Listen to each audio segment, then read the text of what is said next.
শুধুমাত্র তেল দিতে পারি না বইলেই মাথার চুল আর মানুষের লগে সম্পর্ক কোনোটাই ভালো থাকে না। ভালো থাকুন লাগতো না, তবুও তেল বাজাইতাম হাইতাম। হ্যালো গাইজ, আসসালামু আলাইকুম। আনারা বাকি কেরম আছেন? আলহামদুলিল্লাহ ভালো আছি। আজকে আয়না করে নতুন একটা রেসিপি দেখামো। এই রেসিপি জনায় নামাজ উঠতাম বইছি তনার মনে উঠছে, বুঝছেন? মানে মনে উঠছে বলতে কি, আর মন খালি খাই খাই খাই খাই করে, বুঝছেন? এটা খাইবো সেটা খাইবো, মানে একবার একটা মনসা তো মনটা বেশি আশকারা দেন নাই, আবার মাঝে মধ্যে আশকারা দিত।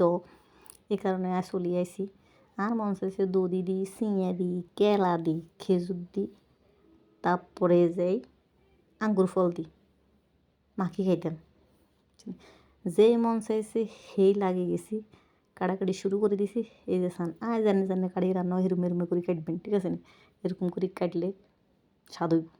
আর এই যে দেন একেবারে দধির গুঁড়ির ভিতরে বই গেছি, এর ভিতরে চিঁড়া দিয়ে দিছি, কাড়ি না বাকি ফলগুলো দিয়ে দিই অন ভালো করে এগুলো কুটি কুটি কুটি কুটি কুটি ভালো করে গুঁড়িলাম। ডাইল গুঁড়ো নিজেকে গুঁড়ে এরকম গুঁড়িলাম, যত গুঁড়বেন তত হওয়ার।